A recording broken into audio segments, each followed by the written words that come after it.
ഇന്ന് നോമ്പിന്റെ 5ാമത്തെ ദിവസമാണ്. ഇന്ന് ഞാൻ ഒരു ചെറുതായിട്ട് പൈനാപ്പിൾ വിത്ത് ജെല്ലോ ജ്യൂസ് ചെയ്യുന്നുണ്ട്. അപ്പോൾ അതും കാണാം, അതിൻ്റെ കൂടെ ഒരു ചെറിയ പ്രിപ്പറേഷൻ ഉണ്ട്, അതും കാണാം.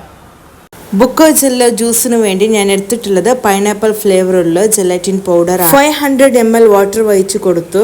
ഈ ബോക്സിൽ 2 പാക്കറ്റ് ഉണ്ടാവും. രണ്ടും നമ്മൾ നന്നായിട്ട് മിക്സ് ചെയ്ത് കൊടുക്കണം. ഇതിപ്പോൾ ഞാൻ നോർമൽ വാട്ടറിലാണ് ഇത് മിക്സ് ചെയ്ത് കൊടുക്കുന്നത്.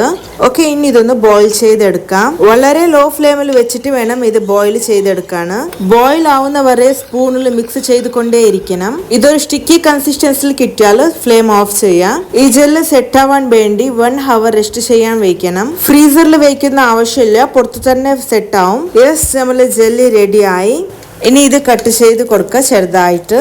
ഈ ജെല്ലോ ജ്യൂസ് ഭയങ്കര ടേസ്റ്റിയാണ് കേട്ടോ. ഇന്നൊരു സൈഡിൽ പൈനാപ്പിൾ കട്ട് ചെയ്ത് വെച്ചിട്ടുണ്ടായിരുന്നു. 2 കപ്പ് ഷുഗർ ആഡ് ചെയ്യുന്നുണ്ട്. 1 ഗ്ലാസ് കോൾഡ് വാട്ടർ ആഡ് ചെയ്തിട്ട് നന്നായിട്ട് ഇതൊന്ന് ജ്യൂസ് ചെയ്തെടുക്കണം. യെസ്, നമ്മുടെ പൈനാപ്പിൾ ജ്യൂസ് റെഡി ആയി. ഇനി ഒരു സ്റ്റെയിനർ യൂസ് ചെയ്തിട്ട് ഇതിന്റെ രസം മാത്രം എടുക്കാം. ഇനി ഇതിലേക്ക് 1 ഗ്ലാസ് കോൾഡ് വാട്ടർ ആഡ് ചെയ്ത് കൊടുക്കുന്നുണ്ട്. പൈനാപ്പിൾ ജ്യൂസിൽ ഇങ്ങനെ ബബിൾസ് വരും. ആ ബബിൾസിനെ നമുക്ക് ഇങ്ങനെ റിമൂവ് ചെയ്ത് കൊടുക്കാം. ഓപ്ഷണൽ ആയിട്ട് ഇതിലേക്ക് ബസിൽ സീസും ആഡ് ചെയ്യാൻ വേണമെങ്കിൽ. ഒരു സൈഡിൽ നമ്മൾ റെഡിയാക്കി വെച്ചിട്ടുള്ള ജെല്ലും ഇതിലേക്ക് ആഡ് ചെയ്ത് കൊടുക്കാം. യെസ്, ഇത് ജ്യൂസ് ജസ്റ്റ് ഒരു 2 hours കൂളിംഗ് ടെമ്പറേച്ചറിൽ വെക്കാം. നോമ്പ് കാലത്തിൽ ഭയങ്കര ടേസ്റ്റ് ആയിട്ട് പ്രിപ്പയർ ചെയ്യാൻ പറ്റാവുന്ന ഒരു ജ്യൂസാണ്. ഒരു വെറൈറ്റി ജ്യൂസ് കൂടിയാണ്. ഒരു തവണ ട്രൈ ചെയ്തിട്ട് എനിക്ക് ഫീഡ്ബാക്ക് പറയാൻ മറക്കരുത്. അങ്ങനെ ബുക്കോ ജെല്ലോ ജ്യൂസ് റെഡി ആയി.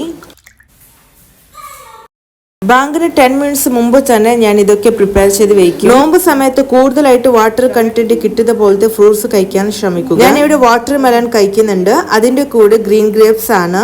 ഡെയിലി ഒരു 60 gram മാത്രമേ ഫ്രൂട്ട്സ് കൺസ്യൂം ചെയ്താൽ മതിയാവും.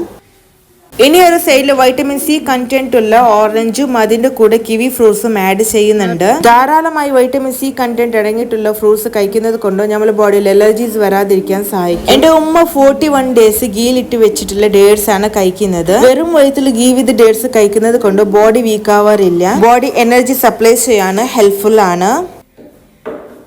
നോമ്പ് എന്ന് പറഞ്ഞ ഉടനെ നമ്മളെ കുട്ടിക്കാലം ഓർമ്മ വരണം. ഹെൽത്തി ആയിട്ട് പണ്ട് ഫോളോ ചെയ്തുണ്ടായത് തരിക്കഞ്ഞി, പയർക്കഞ്ഞി, ഉലുവക്കഞ്ഞിയൊക്കെ. പക്ഷെ അതിപ്പോ ഒന്നും കാണാറില്ല. ഓൾഡ് മെമ്മറീസിന് വേണ്ടി എന്റെ ഫേവറേറ്റ് ആയ തരിക്കഞ്ഞി ഞാൻ കുടിക്കാറുണ്ടോ.